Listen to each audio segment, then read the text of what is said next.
तो योगी सरकार में मंत्री दिनेश प्रताप सिंह हमारे साथ जुड़े हुए हैं। दिनेश जी, खुशी का माहौल है। भारतीय जनता पार्टी ने जो कहा था वो करके दिखाया है और ममता के किले में अब जीत का परचम लहराती हुई नजर आ रही है भारतीय जनता पार्टी।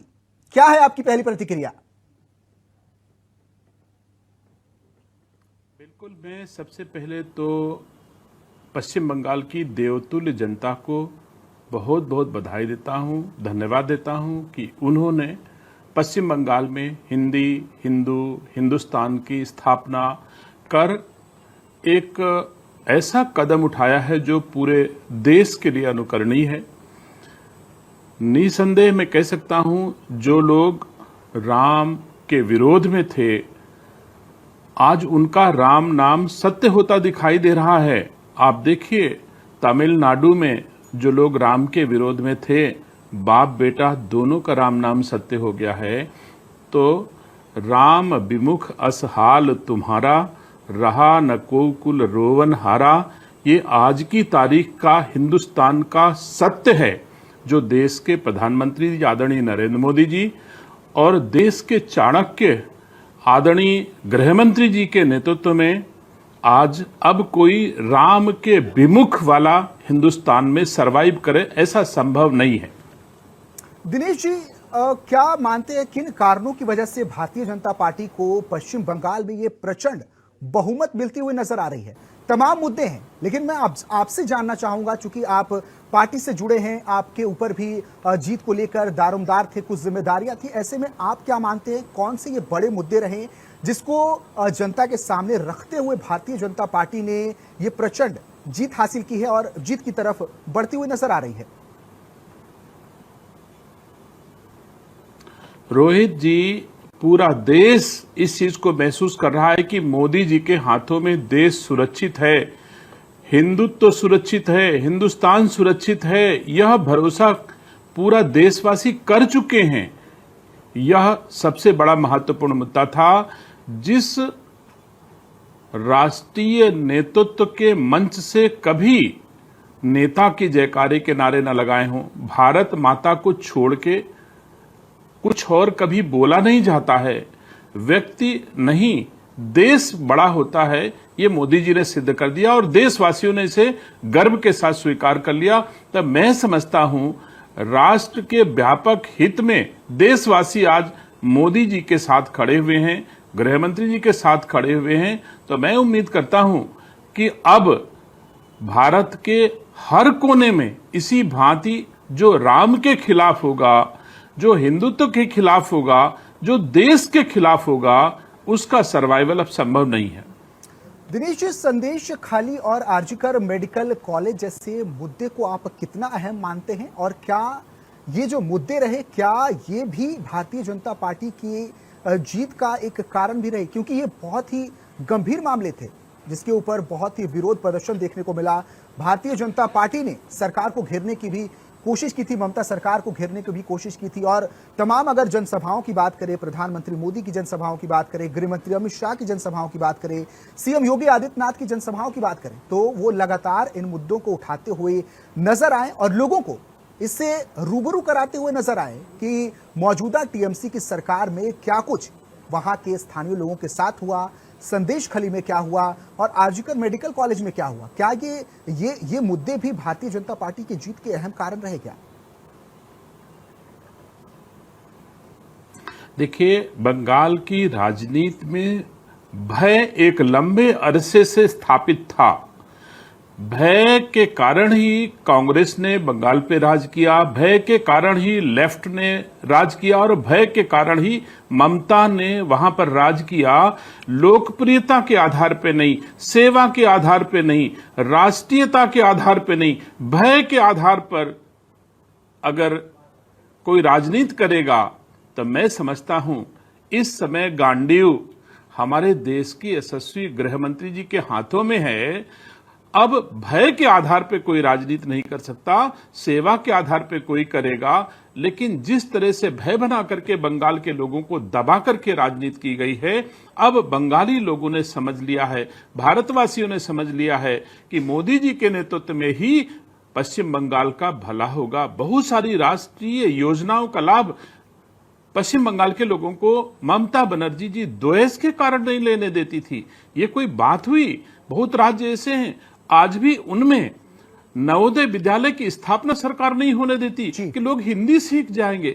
हिंदुस्तान में हिंदी सीखने का अगर विरोध होगा तो ये देश की जनता बड़े गौर से इस बात को समझ रही है और अनुकूल जवाब देगी। हम लोगों ने, पश्चिम बंगाल की जनता ने बांग्लादेश का हश्र देखा है। ऐसा दिन हमारे पश्चिम बंगाल में, हमारे भारत में ना हो, ये हर बंगाली का सपना था और आज साकार हुआ। भारत के लिए, भारतीय जनता पार्टी के लिए आज का दिन बहुत बड़ा महत्व रखेगा। इतिहास में यह पन्ना दर्ज हुआ। जो लोग कहते थे ऐसा हो ही नहीं सकता, ऐसा मोदी जी के नेतृत्व में हुआ है। मुझे गर्व है अपने नेतृत्व पर, भारतवासियों पर, बंगाल की जनता पर। दिनेश जी, सीएम योगी आदित्यनाथ जब स्टार प्रचारक के तौर पर पश्चिम बंगाल पहुंचे, ऐसे में उनके चेहरे का कितना फायदा भारतीय जनता पार्टी को बंगाल में मिला? अगर उनकी स्ट्राइक रेट की बात करें, कुल 22 सीटों पर, विधानसभा सीटों पर उन्होंने चुनाव प्रचार किए, रोड शो किए, जनसभा को संबोधित किया, और उनके स्ट्राइक रेट की बात करें तो लगभग 75% का उनका स्ट्राइक रेट रहा। ऐसे में क्या मानते हैं कि सीएम योगी आदित्यनाथ का जो वो चुनाव प्रचार रहा, जो रोड शो रहा, उसने एक महत्वपूर्ण रोल अदा किया है भारतीय जनता पार्टी की इस प्रचंड जीत में?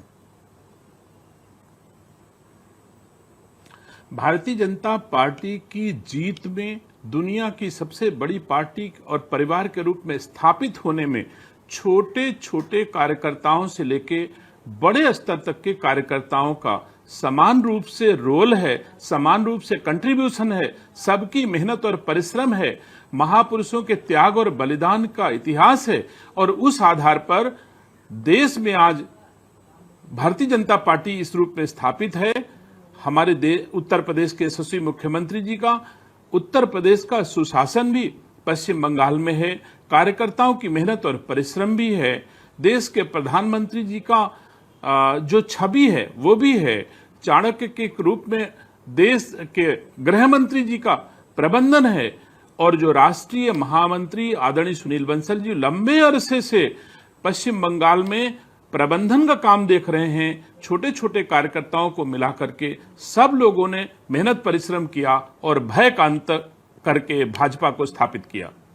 दिनेश जी, चुनावों की जब बात आती है तो तमाम राजनीतिक पार्टियों का जिक्र होता है, लेकिन अगर कांग्रेस की बात करें तो कांग्रेस का बंगाल में खाता तक नहीं खुल पाया है। और राहुल गांधी विदेश का दौरा कर रहे हैं, मस्कट में है राहुल गांधी, निश्चिंत, एकदम बेफिक्र। क्या कहेंगे राहुल गांधी को लेकर? देखिए, अभी तो यह विषय स्थापित नहीं हो सका है कि राहुल गांधी भारतीय हैं, देसी हैं। जो विदेशी है उसके बारे में मैं क्या कह सकता हूं? वो विदेश में रहना ही उनको चाहिए। अभी तो भारत की न्यायालय यह तय करने पर लगी हुई है कि राहुल गांधी भारतीय हैं भी या नहीं। तो ऐसा विषय, ऐसे भाव, ऐसे लोगों के मन में होगा। मुझे गर्व है कि 20 वर्षों से हमारे देश की यशस्वी गृह मंत्री भारत को छोड़ करके, भारतवासियों को छोड़ करके, भारतीय जनता पार्टी के भारतीय लोगों के सुख दुख को छोड़ करके कभी देश के बाहर नहीं गए। ऐसे नेतृत्व पर गर्व है। क्या ऐसे लोगों की तुलना उन लोगों से की जा सकती है जिनका सुबह भारत में होता है और शाम विदेश में होता है? उनसे भारतवासी क्या उम्मीद कर सकते हैं? तो राहुल गांधी जी अब उनके दिन गए। वैसे वो एक्सीडेंटल नेता हैं, राजनीति में मेहनत और परिश्रम करके स्थान पाने वाले राहुल गांधी जी नहीं हैं। सोने का चम्मच और चांदी की थाली लेकर के अपनी विरासत के नाम पर दादा ने काम किया, बाबा ने काम किया, दादी ने काम किया, इसके नाम पर कटोरा लेकर के भारत में मांग करके कुछ ले आते थे। अब वो भी हमारे देशवासी उनको देने वाले नहीं है। कलकत्ता की तरह, बंगाल की तरह कटोरा खाली ही अब राहुल गांधी जी का रहेगा।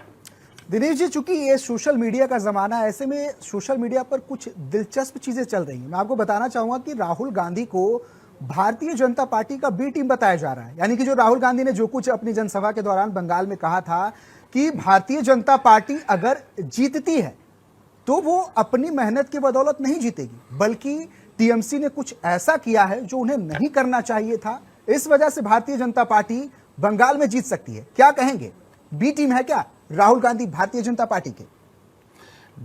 देखिए, बिल्कुल भारतीय जनता पार्टी की बी टीम राहुल गांधी नहीं है।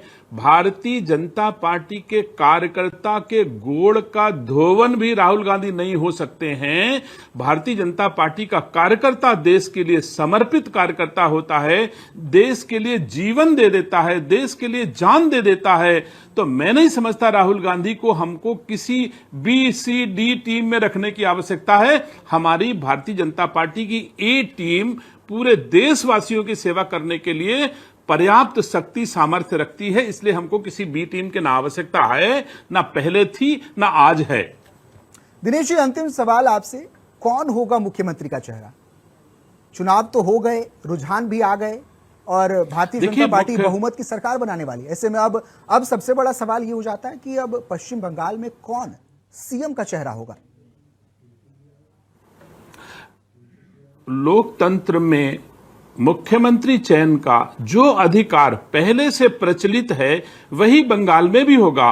बंगाल के विधायक दल के लोग बैठेंगे, सभी विधायक बैठेंगे और जिसे मुख्यमंत्री मान लेंगे वही मुख्यमंत्री हो जाएगा। यही हमारे लोकतंत्र की परिभाषा है और मैं समझता हूं यही मैं सुनते देखते समझते आया हूं कि जो विधायक दल तय करता है वही मुख्यमंत्री हो जाता है। मैं समझता हूं पश्चिम बंगाल के विधायक बड़े अच्छे नेता का चयन करेंगे, उसे मुख्यमंत्री बनाएंगे और फिर कभी भय पश्चिम बंगाल में भटकने नहीं पाएगा। ऐसा मुख्यमंत्री हमारे पश्चिम बंगाल का होने जा रहा। चलिए ठीक है दिनेश जी, बहुत शुक्रिया इस पूरी बातचीत के लिए।